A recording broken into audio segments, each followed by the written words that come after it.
안녕하세요. 올해 74, 서울 외곽에 사는 할머니입니다. 지금은 작은 월세방에서 혼자 살고 있지만 불과 3년 전까지만 해도 저는 누군가의 엄마, 누군가의 시어머니, 그리고 세상에 둘도 없는 손주의 할머니였습니다. 하지만 지금 저는 아무도 없는 방 안에서 작은 텔레비전과 몇 장 남은 사진만 바라보며 하루하루를 견디고 있습니다. 제가 이 이야기를 꺼내는 건 제 삶이 불행했다거나 억울하다는 말을 하려는 게 아닙니다. 그저 아들이 떠난 뒤 제가 얼마나 한순간에 남처럼 버려졌는지, 그리고 그날 이후 아들 산소에서 들은 그 한마디가 제 인생을 어떻게 다시 일으켜 세웠는지를 누군가는 알아줬으면 해서입니다. 그 며느리에게 제가 병원 진단서를 들고 간 날, 그 아이가 한 말, 아직도 귓가에 생생합니다. 어머니 이제 우리 남이잖아요. 짐 싸주세요. 그 말을 들은 저는 도저히 숨을 쉴 수 없었고 마치 다시 한번 아들을 묻는 기분이었습니다. 그렇게 버려진 저는 며칠 뒤 아들의 산소에 갔습니다.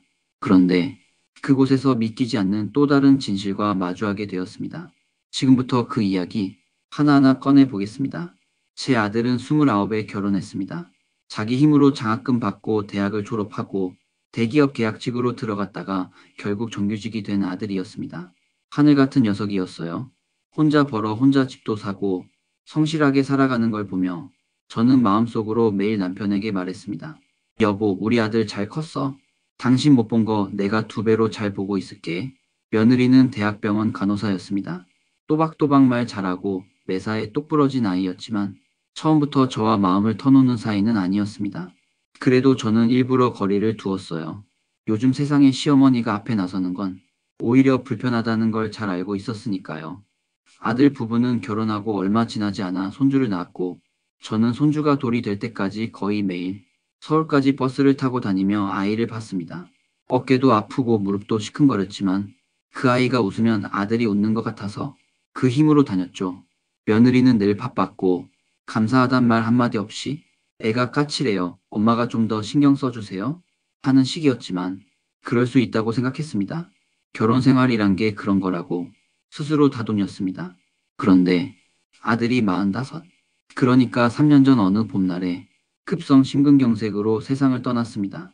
그날은 유난히 햇살이 따사로운 날이었습니다. 아들은 회사 야유회를 앞두고 이른 아침부터 짐을 챙기고 나섰습니다. 엄마 다녀올게요. 오늘은 진짜 야외 활동만 하다 올 거예요. 그 말을 마지막으로 저는 다시는 아들의 목소리를 듣지 못했습니다. 회사 체육대회 도중 갑자기 쓰러졌다고 하더군요. 병원에 도착했을 땐 이미 심장이 멎은 상태였고 단 한 번도 의식을 찾지 못한 채 하루 만에 떠났습니다. 장례식장은 아들의 동료들과 친구들로 북적였고 며느리는 놀랄 만큼 차분했습니다. 눈물 한 방울 흘리지 않은 건 아니었지만 이상하리만치 덤덤해 보였습니다. 혜진아, 괜찮니? 어머니, 괜찮을 리가 있겠어요. 그때까지만 해도 저는 그 아이가 슬픔을 숨기려는 거라고 믿었습니다.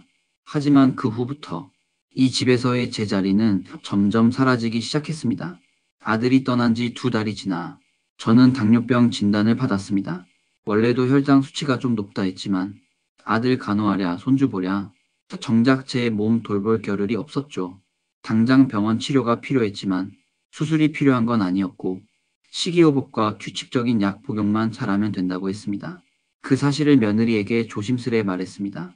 혜진아, 병원에서 약을 타오라고 하네. 며칠만 병원 가까운 친정에서 지내고 올게. 그 아이는 아무 말 없이 고개를 끄덕였습니다. 그런데 문제는 그 다음이었습니다. 친정에서 5일 머무르고 다시 집에 돌아왔을 때 저를 맞이한 건 며느리의 싸늘한 한마디였습니다. 어머니 왜 오셨어요? 집이지 않니? 아니요.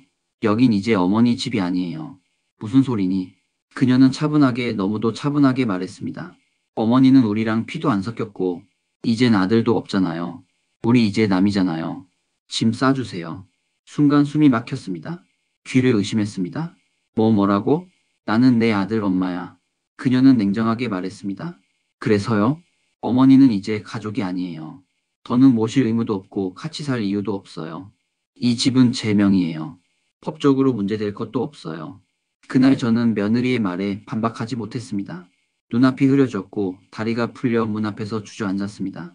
그동안 손주를 키워준 것, 병든 몸으로 반찬을 싸서 바리바리 들고 갔던 날들, 명절마다 혼자 전 부치며 멀찍이 있던 며느리를 이해하려 했던 제 모습이 눈앞에 필름처럼 스쳐갔습니다.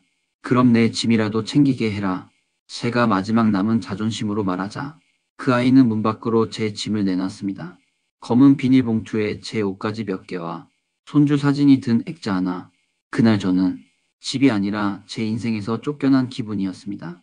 몇 날 며칠을 친정 이모 댁에 얹혀 지내며 어떻게 살아야 할지 몰라 허공만 바라보던 어느 날 저는 아들 산소를 찾았습니다. 내 아들, 내 하나뿐인 자식. 그 무덤 앞에서 저는 하염없이 울며 말했습니다. 내가 뭘 잘못했니? 왜 내가 이렇게 살아야 하니? 그때였습니다. 산소 근처에서 낯익은 목소리가 들렸습니다. 할머니 오셨어요?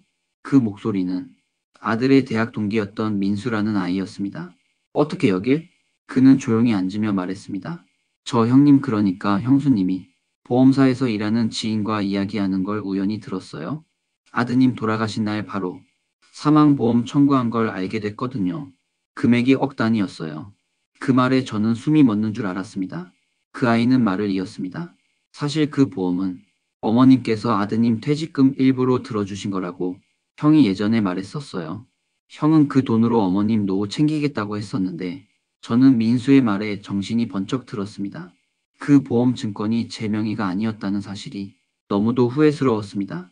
며느리는 아들이 죽은 바로 그날 보험금 청구를 했고 한 달도 안 돼서 전액 수령했습니다. 그리고 그걸로 집을 자기 명의로 돌리고 저를 내쫓은 겁니다. 아들의 보험, 아들의 마지막 흔적이 그렇게 돈으로 바뀌는 걸 저는 막을 수 없었습니다. 하지만 저는 그 산소 앞에서 결심했습니다.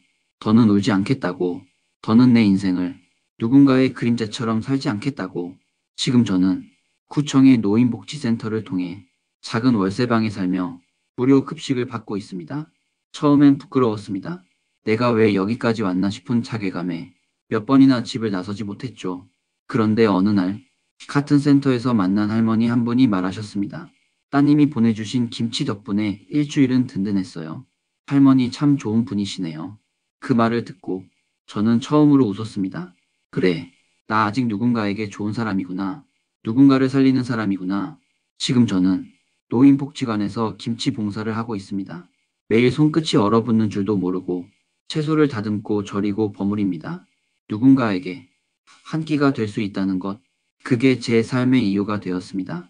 아들 산소는 매달 첫째 주 토요일에 찾습니다. 가끔은 손주도 혼자 찾아와 인사하고 간다더군요. 그 아이는 알고 있을까요? 그가 어릴 적 웃을 때마다 내 심장이 얼마나 뛰었는지를. 혹시 이 영상을 보고 계신 분들 중 누군가의 아픔을 참으며 살아오신 분이 있다면 당신이 잘못된 게 아니라고 꼭 말씀드리고 싶습니다. 누군가에게 버려졌다고 해서 당신이 가치 없는 사람인 건 아닙니다. 가족이라는 이름 아래 상처받고도 침묵하셨던 분들께 진심으로 말합니다. 당신은 충분히, 아니 누구보다 값진 사람입니다. 그리고 그 사무, 이제라도 스스로 지켜내세요. 지금까지 제 이야기 들어주셔서 감사합니다. 앞으로도 제 진심이 닿기를 바랍니다. 구독과 좋아요, 알림 설정 꼭 부탁드립니다.